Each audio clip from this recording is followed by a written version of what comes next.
everybody, it's Kim at Middle of the Bookmarch.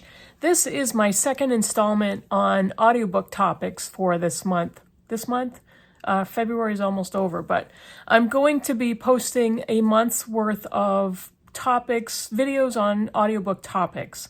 And this is the second one.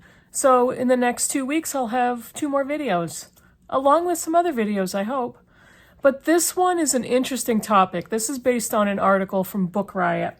And the author is Nikki DeMarco. It was posted on March 23rd, 2022, so 2 years ago. And I will post a link down below. But this topic is audiobooks and ADHD. And I stumbled across this article and I thought, that is an original topic. I never would have connected the two. But when I read it, I was really surprised at how it resonated with me. I don't have ADHD, but both my husband and my teenage daughter do. And I could absolutely see them in this article. And so I wanted to kind of go through it and talk about what the author is discussing. She was diagnosed as a woman she was in her 30s. She was 37 years old. And quite often, women who get diagnosed with ADHD are diagnosed much later than men. Men are often diagnosed as boys in school.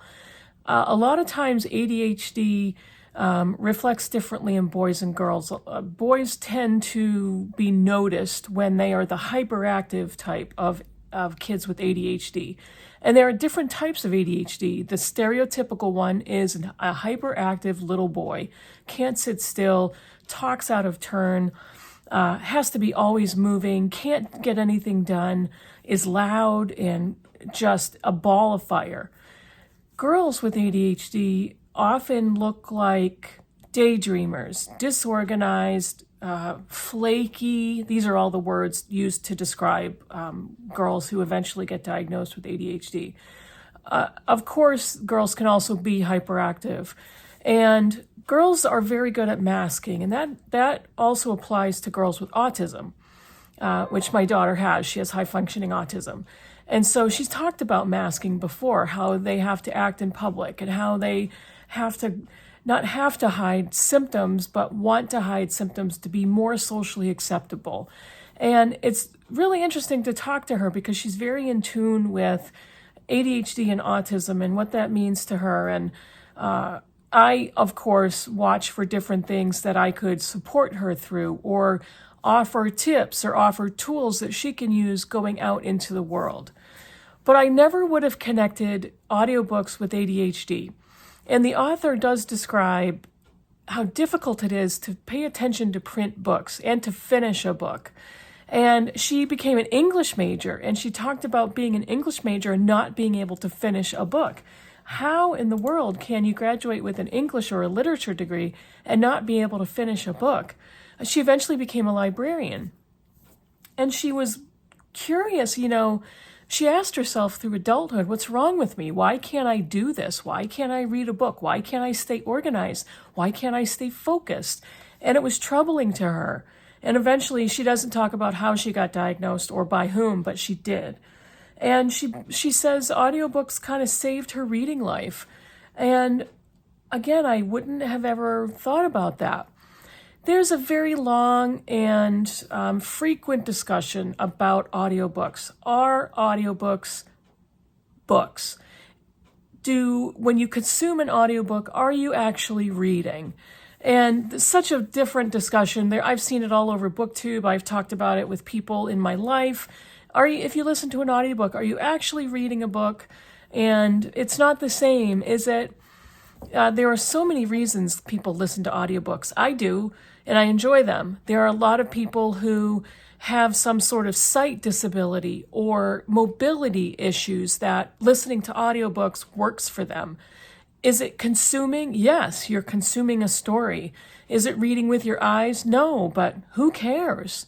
Why does it matter if a person or a group of people decide, well, that's not really reading? It actually is. You might be listening to it instead of reading the print, but really, who cares? Who gives a shit? But she talks about the 3 types of ADHD like I touched on. Hyperactive, impulsive, predominantly inattentive and combined. And she was diagnosed with combined. There were times when she seems very out of it, daydreamy, in her head, hyper-focused on something. And then there are times when she can't sit still. She has to get up. She has to be moving. And she talks about people have thought of that as character traits of hers. There are times people have thought she's shy because she was inside her own head and thinking, daydreaming, and that type of thing. And there are other times when people noticed that she was moving a lot and talking a lot and seemed hyper. So one of the things she talks about is listening and moving. It's far easier for her to be listening to an audiobook and doing something else at the same time, because it moves her body, but it also gives her the energy release to listen and focus on an audiobook. She often listens to audiobooks in her car when she's driving, and I do the same thing. That's predominantly when I listen to audiobooks. And she says if she's doing a chore around the house, if she's vacuuming or doing laundry, she's listening to an audiobook. And it's easy for her because the task could be mindless, but listening to the audiobook is not. And moving her body, whether it's doing chores or taking a walk or exercising, is getting out the physical energy. And she can focus on the mental energy to read and listen to an audiobook. And she basically says that doing both makes her feel good because she feels good that she's able to read a book. She feels good that she's able to complete a book, and she feels good that she's moving her body, and whether doing chores or getting exercise. And she also says pairing those activities helps her for executive dysfunction.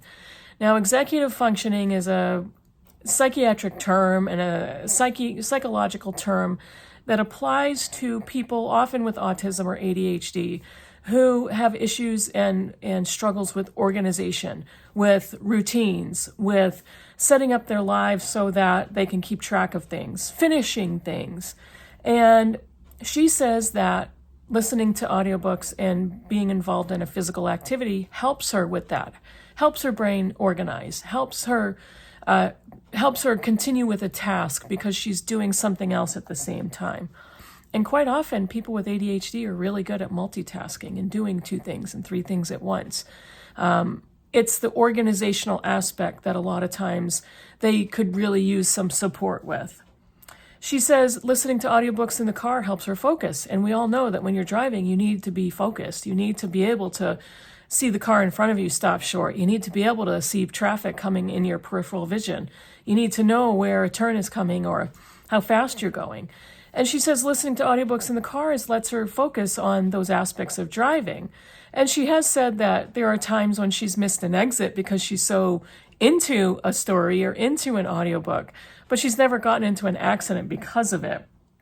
And she says missing an exit is far better than missing a brake light or missing a red light. She says that she suffers from anxiety, and a lot of women, especially with ADHD or autism, suffer from anxiety or live with anxiety. We're not always suffering, but we do live with it. And she says listening to audiobooks is soothing, and even listening to an audiobook while doing some coloring helps with anxiety. And coloring with quote-unquote adult coloring books is very calming and soothing, and a lot of people with anxiety find relief with it. And it's creative. You're putting color to a page, and some coloring books are very pretty, and the pencils or the markers that use color are very pretty, and it's nice, and it's fun, and it calms the voices, not the voices that are speaking to you, but you know what I mean. It calms the anxious voices. And just the audiobook on top of the coloring is a fantastic combination. She said audiobooks keeps books in her mind longer than print books. And for a person with ADHD who talks about having struggles with focusing on a print book, I can imagine that listening to an audiobook helps you hear and digest it, helps you critically think about the story, remembering the words, remembering the descriptions.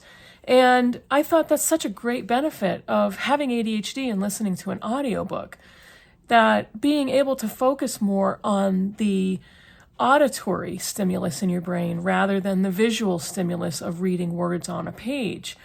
And I thought, what a positive thing to be able to read a book via an audiobook. She also talks about how her reading has doubled because of being able to read audiobooks. Why would we want to put down the act or the format of reading an audiobook or listening to an audiobook? Why would we want to minimize or take away from a listener who's listening to an audiobook? And I've actually heard people online talk about, well, if you're listening to an audiobook, you can't count that as reading a book. And those of us who use Goodreads or the Storygraph or any type of Excel spreadsheet or a database to keep track of the books that we've read or how many, we know what it's like to want to count a book in a quantity. We want to know and be able to look back at how many books we've read and which books we've read and what the rating we gave them were. And who are we to take away from a person who counts an audiobook as a book in their quantity count or in their level of enjoyment? And sometimes audiobooks, as I've talked about ad nauseum at length, can be more enjoyable and so much fun and funner and more anxiety relieving than reading an actual book. There are so many audiobooks that I've listened to that were fantastic, but the print book is just different. And again, I've talked about them. I've got videos of audiobook topics. So I would love to hear your thoughts. I would love to hear if you really love audiobooks. How has that changed your reading? When did you get into audiobooks? How did you get into audiobooks? Was something recommended to you? Do you have ADHD and want to admit that in the comments? And if you listen to audiobooks, what has that done to your reading? Has it improved your focus? Has it improved the number of books that you read or listen to?